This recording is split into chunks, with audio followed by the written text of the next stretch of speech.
अस्सलाम वालेकुम, welcome to my channel. आज का हमारा टॉपिक है introduction to physiotherapy. Topic start करने से पहले मैं चैनल का थोड़ा सा इंट्रोडक्शन ले लूँ। इस चैनल पे मैं फिजियोथेरेपी से रिलेटेड सारे लेक्चर्स अपलोड किया करूँगी सीक्वेंस के साथ। मसलन फर्स्ट ईयर के सबसे पहले फर्स्ट ईयर के लेक्चर्स, फिर second year, third year, fourth year and final year. लेकिन अगर बीच में आप लोग कोई स्पेशल टॉपिक की रिक्वेस्ट करेंगे तो फिर मैं उससे रिलेटेड भी लेक्चर अपलोड कर दूँगी इंशाल्लाह। चलें जी, स्टार्ट करते हैं हमारा लेक्चर। सबसे पहले हम देखते हैं कि फिजियोथेरेपी होती है। वर्ल्ड फिजियोथेरेपी के अकॉर्डिंग फिजियोथेरेपी की जो डेफिनेशन है वो है physiotherapy is a health care profession concern with human function and movement and maximising physical potential. क्या मतलब हुआ इसका कि जो फिजियोथेरेपी है वो ह्यूमन मूवमेंट और फंक्शंस के साथ इसका कंसर्न होता है। मिसाल के तौर पर कि अगर हमारे किस तरह से बॉडी के अंदर मूवमेंट हो रही है उसको हम किस तरह से इम्प्रूव कर सकते हैं, किस तरह से उसका पोटेंशियल जो है इंक्रीज़ कर सकते हैं। एक इनएक्टिव पर्सन है उसमें हम फिज़िकल एक्टिविटी को किस तरह से प्रमोट कर सकते हैं, या किसी डिजीज़ में हम किस तरह से उसके जो फिज़िकल पोटेंशियल है उसको इंक्रीज़ कर सकते हैं। अच्छा जी, ये कैसे करते हैं? ये हम 3 लेवल्स के ऊपर करते हैं, प्रमोशन, प्रिवेंशन और इंटरवेंशन। ठीक है, फिर सबसे पहले हमारे पास होता है प्रमोशन। हमने किस तरह से उनकी क्वालिटी ऑफ लाइफ को बेहतर करना होता है कि सबसे पहले हम उनको इंफॉर्मेशन प्रोवाइड करते हैं, उनको गाइड करते हैं, प्रमोट करते हैं कि फ़िज़िकल एक्टिविटी उनके लिए क्यों ज़रूरी है, पेशेंट्स के लिए, नॉर्मल कम्युनिटी के लिए हम उनको गाइड करते हैं। ठीक है, फिर सेकेंड लेवल पे आती है प्रिवेंशन, कि अगर उनमें कोई डिसीज़ होने के चांसेस हैं, मसलन जो सेडेंट्री लाइफस्टाइल होता है जिनका, उनमें चांसेस होता है कि उनकी जो है फिज़िकल एक्टिविटी ऑलरेडी कम है, उनमें डिफरेंट डिजीज़ेस हो सकती हैं, आर्थराइटिस हो सकता है, हार्ट रिलेटेड कोई भी डिजीज़ेस हो सकती हैं, तो उनको हमने किस तरह से प्रिवेंट करना है। फिर उसके बाद अगर वो डिज़ीज़ हो जाती है तो उसको हमने किस तरह से मज़ीद एडवांस होने से प्रिवेंट करना है, उसको क्या ट्रीटमेंट देना हमने कि उसको हम अर्ली स्टेजेस पे कैच कर लें। ठीक है, फिर उसमें हैबिलिटेशन और रिहैबिलिटेशन आ जाती है। तो ये बेसिकली छोटा सा इंट्रोडक्शन है कि फिजियोथेरेपी क्या होती है। इसके बाद हम देखते हैं इसकी थोड़ी सी हिस्ट्री देख लेते हैं कि फिजियोथेरेपी कहाँ से ओरिजिनेट हुई, किस तरह से ये आज इतनी एडवांस लेवल के ऊपर है। तो फिजियोथेरेपी को सबसे पहले जो यूज़ किया है वो हिपोक्रेट्स थे। उन्होंने इसको 460 BC में यूज़ किया।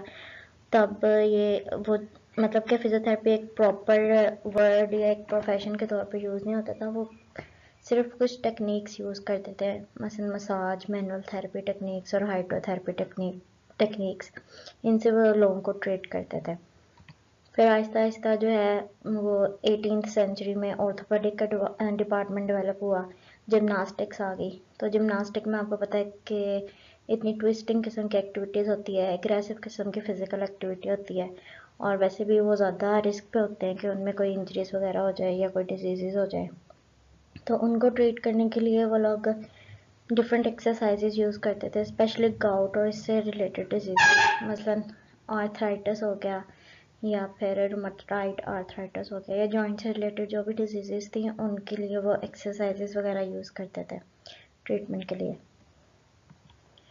फिर उसके बाद जो प्रॉपर डॉक्यूमेंटेड फिजियोथेरेपी है ना, स्वीडन से स्टार्ट हुई थी।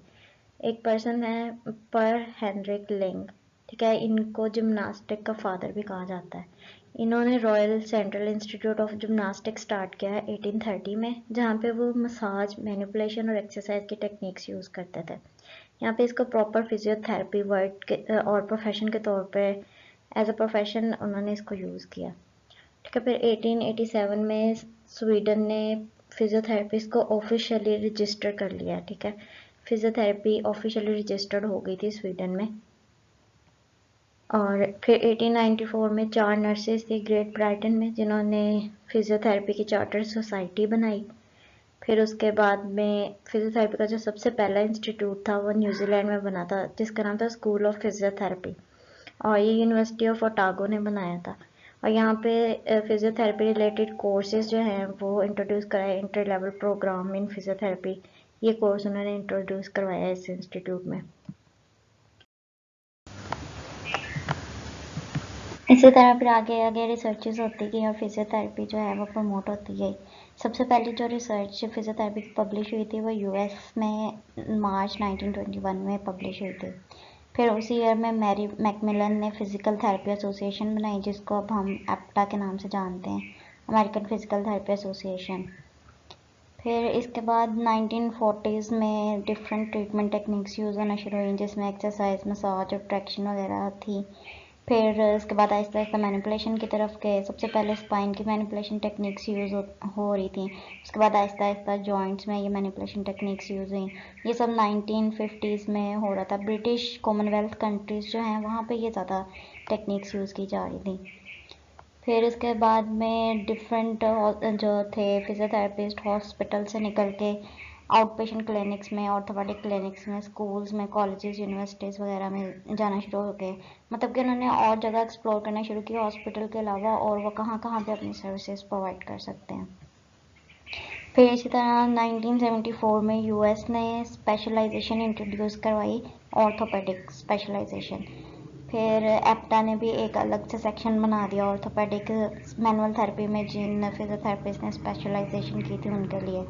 फिर उसी ईयर में फेडरेशन इंट्रोड्यूस हुई, international federation of orthopaedic manual therapy. इस फेडरेशन ने बहुत ज़्यादा प्रमोट किया मैनुअल थेरेपी को वर्ल्ड वाइड।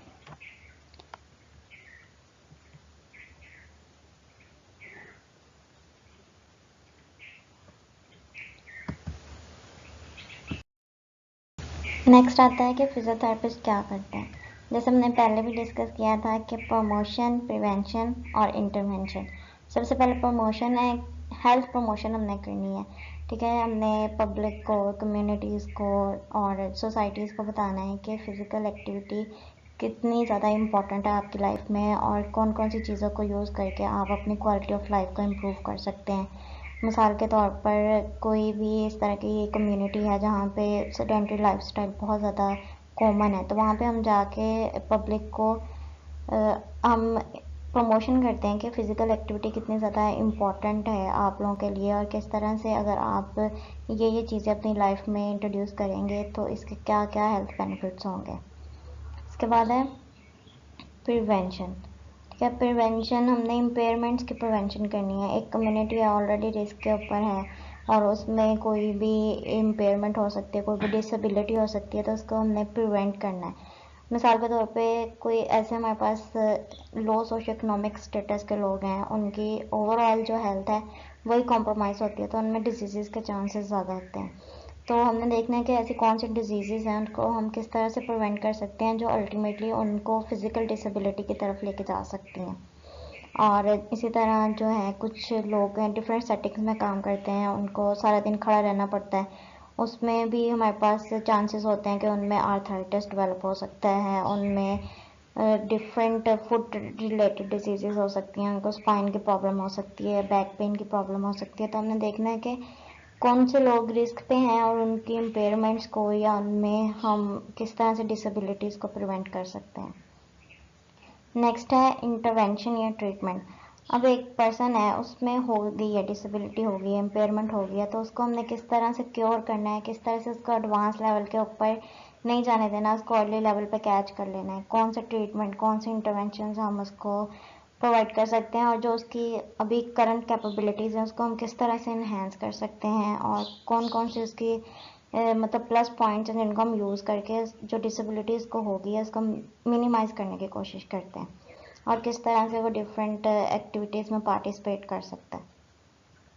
नेक्स्ट है modifying environmental home and work access. अच्छा, अब हमारे पास जो पेशेंट होते हैं उनके लिए डिफरेंट हम इंटरवेंशंस इंट्रोड्यूस कराते हैं। मिसाल के तौर पर हमारे पास कुछ पेशेंट्स होते हैं ओल्ड एज में होते हैं, उनमें हम होम जो उनकी होम सेटिंग्स होते हैं उसको मॉडिफाई करते हैं कि आपका जो फ्लोर है वो ज़्यादा स्लिपरी ना हो, आपने स्पोर्ट्स यूज़ करनी है, आपने दीवार का सहारा लेके चलना है, या आपने स्टिक्स यूज़ करनी है। इसी तरह से हम मॉडिफाई करते हैं इन्वायरमेंट को। और अगर आप किसी फर्म वगैरह में हैं या किसी कंपनी में हैं, वहाँ पे हम उनके इन्वायरमेंटल सेटिंग्स को मॉडिफाई करते हैं, उनकी चेयर्स और टेबल हाइट्स को एडजस्ट करते हैं ताकि उनमें जो है डिफरेंट लो बैक पेन है या स्ट्रेस लेवल उनका इंक्रीज हो सकता है, स्ट्रेन आ सकता है उनकी नेक में। ये सब चीज़ों को हम मैनेज करने की कोशिश करते हैं उनके इन्वायरमेंट को मॉडिफाई करके। मसलन टेबल हाइट हम इंक्रीज कर देते हैं, और जो उनका कंप्यूटर है उसको आई लेवल के ऊपर ले आते हैं। इस तरह डिफरेंट चेंजेस करके हम उनके इन्वायरमेंट को मॉडिफाई करते हैं। फिर आता है कि ये सब चीज़ें जो अभी हमने पीछे डिस्कस किया है, इसको किस तरह से फिजियोथेरेपिस्ट जो है वो करता है। ठीक है, सबसे पहले ये जो भी हमने प्रमोशन करनी है, प्रिवेंशन करनी है, इंटरवेंशन करनी है, ये या तो फिजिकल थेरेपिस्ट खुद करे या उसके सुपरविजन के अंडर जो भी इसके इंटर्नीज या ट्रेनिंग्स है वो करे। ठीक है, तो ये किस तरह से करते हैं। सबसे पहले होता है एग्जामिनेशन। अब हमारे पास एक पेशेंट आ गया, उसको हमने अच्छी तरह से एग्जामिन करना है, उसकी असेसमेंट करनी है, उसके बाद उसकी एवेलुएशन करनी है, डिफरेंट टेस्ट लगाने हैं, कुछ चीज़ें रूल आउट करनी है, देखना है कि क्या क्या पॉसिबिलिटीज़ हैं, कौन सी डिजीज़ को हो सकती है। फिर हमने एक डायग्नोसिस बनाना है। उसके बाद उस डायग्नोसिस के बाद हमने प्रोग्नोसिस या प्लान बनाना है, प्लान ऑफ केयर बनाना है। इसमें हमारे पास शॉर्ट टर्म गोल्स होते हैं, लॉन्ग टर्म गोल्स होते हैं, ये हम आगे डिस्कस करेंगे इंशाल्लाह। तो हमने देखना होता है कि जो डिजीज़ उसको होगी है उसको क्योर होने में या उसको मिनिमाइज होने में कितना उसको टाइम लग सकता है। आइदर 1 वीक लगेगा, 2 वीक्स लगेंगे या 1 मंथ लग जाएगा, या अगर डिफरेंट न्यूरोलॉजिकल कंडीशंस होते हैं हमारे पास उसमें ईयर्स भी लग जाते हैं। तो हमने प्रोग्नोसिस बनाना होता है कि कब तक ये डिजीज़ जो है वो क्योर हो सकती है और उसको क्योर करने के लिए हम कौन सा प्लान फॉलो करेंगे। उसके बाद है इंटरवेंशन और ट्रीटमेंट। जो हमने प्लान बनाया होगा उसको हमने एग्जीक्यूट करना है।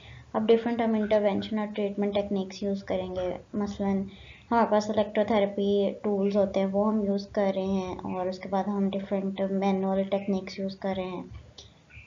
उसके बाद आता है री एग्जामिनेशन एंड डिस्चार्ज। अच्छा, हर आपने ट्रीटमेंट सेशन के बाद उससे पेशेंट का जो है वो फीडबैक लेना होता है कि आइदर उसको बेहतर फील हो रहा है या नहीं हो रहा। फिर मिसाल के तौर पे अगर आपका जो ट्रीटमेंट प्लान है 4 वीक्स का है, तो आपने एक तो डेली फीडबैक लेना है कि पेशेंट की कंडीशन जो है वो इम्प्रूव हो रही है। फिर आपने वीकली अपने प्लान को जो है वो रिव्यू करना है कि आपने जो गोल सेट किए थे वो गोल्स अचीव हो रहे हैं या नहीं। अगर तो हो रहे हैं वेल एंड गुड, आपने उस प्लान को फॉलो करना है। अगर नहीं हो रहे तो आपने देखना है कि कहाँ पे लैकिंग आ रही है, उसको मॉडिफाई करना है और दोबारा से पेशेंट को एग्जामिन करना है कि जो पहले जिस कंडीशन के साथ वो आया है वो इम्प्रूव हुई है कि नहीं।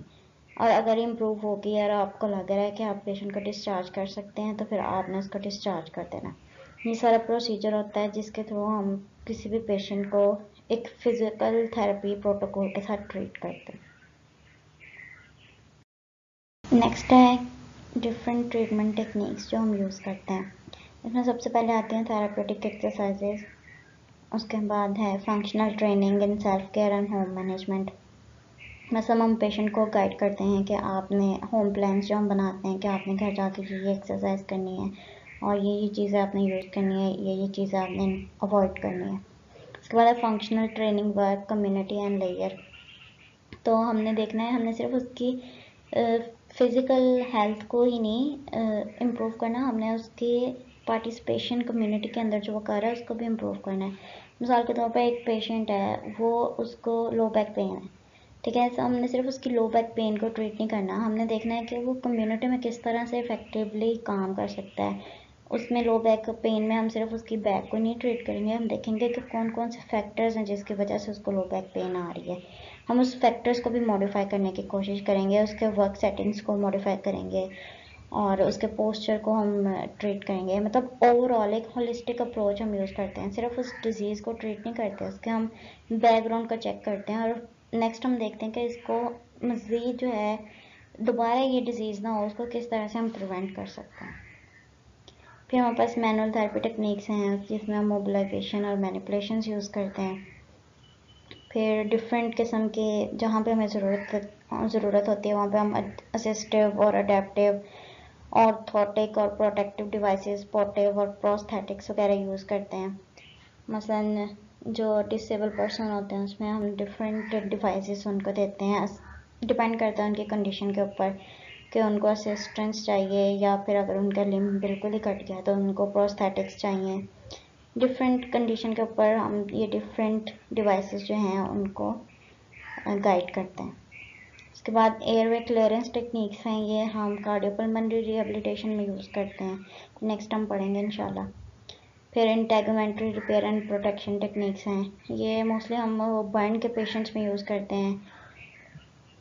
फिर थेरेप्यूटिक मोडेलिटीज़ हैं, जिसमें हमारे पास डिफरेंट टेंस आ जाता है, अल्ट्रासाउंड आ जाता है, शॉर्ट वेव आ जाती है, IR आ जाता है। डिफरेंट मतलब थेरेप्यूटिक मोडेलिटीज़ हैं जिनको हम यूज़ करते हैं। उसके बाद फिजिकल थेरेपी एजेंट्स हैं, मैकेनिकल मोडेलिटीज़ हैं।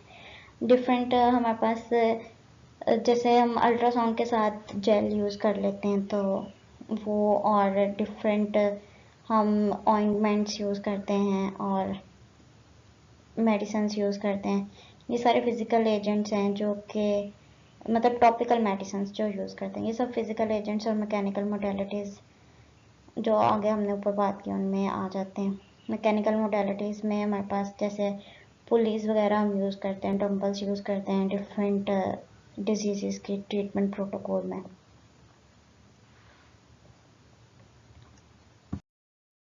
नेक्स्ट है कि फिज़िकल थेरेपी करने के बाद, DBT करने के बाद हमारे पास आगे कौन कौन से ऑप्शंस होते हैं, कौन कौन सी फील्ड्स में हम स्पेशलाइजेशन कर सकते हैं। इसमें सबसे पहले आती है MSK या ऑर्थोपेडिक मैनुअल थेरेपी। फिर कार्डियोपल्मोनरी फिजिकल थेरेपी है, न्यूरोलॉजी है, पीडियाट्रिक्स है हमारे पास, स्पोर्ट्स मेडिसिन है, और ओल्डर पीपल या जीरियाट्रिक्स है हमारे पास, और वुमेन हेल्थ, पब्लिक हेल्थ। फिर नेक्स्ट है हमारे पास वेयर इज़ फिजियोथेरेपी प्रैक्टिस्ड। अब हमने फिजियोथेरेपी की डिग्री कर ली, अब हम इसको कहाँ पे यूज़ कर सकते हैं, हम अपनी सर्विसेज कहाँ कहाँ प्रोवाइड कर सकते हैं। इसमें सबसे पहले तो आ जाता है community based rehabilitation programmes. Different welfares होती हैं जो कम्युनिटीज़ में जाती हैं, उनको जैसे हमने पीछे सारा प्रोटोकॉल पढ़ा है, प्रिवेंशन, प्रमोशन, प्रिवेंशन और इंटरवेंशन, कम्युनिटी लेवल के ऊपर हम ये करते हैं। फिर उसके बाद डिफरेंट कम्युनिटी सेटिंग्स में क्या क्या आ जाता है, प्राइमरी हेल्थ केयर सेंटर्स आ जाते हैं। फिर हम जैसे होम विजिट्स पे जाते हैं फिजियोथेरेपिस्ट, वो कर सकते हैं। फिर एजुकेशन या रिसर्च सेंटर्स में जॉब कर सकते हैं, फिटनेस क्लब, हेल्थ क्लब्स और डिफरेंट जिम्नाजिया एंड स्पास में जॉब कर सकते हैं। हॉस्पिटल्स में ऑब्वियसली जॉब कर सकते हैं। नर्सिंग होम्स होते हैं, ऑक्यूपेशनल हेल्थ सेंटर्स होते हैं, और OPDs में प्रैक्टिस कर सकते हैं, अपना क्लिनिक बना सकते हैं। और प्रिजन्स में भी फिजिकल थेरेपी इवन की यूज़ होती है। उसके बाद है शॉपिंग मॉल्स, या फिर वहाँ पे प्रमोशंस के लिए हम physical therapy as a promotion field के तौर पे यूज़ हो रही होती है। वहाँ पे पब्लिक स्पेसेस के ऊपर मॉल है, मतलब कि जो बहुत ज़्यादा एडवांस लेवल के शॉपिंग मॉल्स होते हैं ना, वहाँ पे इस तरह की फैसिलिटीज़ होती हैं। वहाँ पे भी एज अ फिजियोथेरेपिस्ट आप प्रैक्टिस कर सकते हैं इन टर्म्स ऑफ प्रमोशन। फिर रिहेबिलिटेशन सेंटर्स होते हैं, और स्कूल्स में, प्री स्कूल्स में, स्पेशल एजुकेशन जो सेंटर्स होते हैं जिसमें ECP बच्चों के स्कूल होते हैं, या फिर जो इस तरह के स्पेशल चाइल्ड होते हैं उनके स्कूल्स होते हैं, वहाँ पे भी फिजिकल थेरेपी बहुत ज़्यादा इसका स्कोप है। फिर सीनियर सिटीज़न सेंटर्स हैं, स्पोर्ट्स सेंटर्स हैं, और डिफरेंट कंपनीज के साथ हम काम कर सकते हैं। वहाँ पे मतलब जैसे हमने पीछे डिस्कस किया था, उन एक तो पहले हम एर्गोनॉमिक्स करेंगे, इकोनॉमिक लेवल के ऊपर, मतलब उनके वर्क सेटिंग्स जो हैं उनको मॉडिफाई करेंगे। फिर हम अगर उसी कंपनी के अंदर हम as a physical therapist job कर रहे हैं तो वहाँ पे जो भी एम्प्लॉयज़ होंगे उनको डिफरेंट इश्यूज फेस कर सकते हैं। वो मसलन नेक स्ट्रेन्स आ रहे हैं, लो बैक पेन आ रही है, कोई भी इस तरह की डिजीज़ हैं, उनको हम ट्रीट करेंगे वहाँ पे। फिर टेक्नोलॉजी, डिजिटल सपोर्टेड प्लेटफॉर्म्स, आजकल टेलीमेडिसिन बहुत चली हुई हैं, तो ऑनलाइन भी आप अपनी सर्विस दे सकते हैं, या फिर पढ़ा सकते हैं, या लेक्चर्स दे सकते हैं, जैसे कि अभी आप मेरे लेक्चर देख रहे हैं। तो ये था आज का टॉपिक। ये टॉपिक मैंने प्रिपेयर किया था वर्ल्ड फिजियोथेरेपी की वेबसाइट से और फिजियोपीडिया की वेबसाइट से।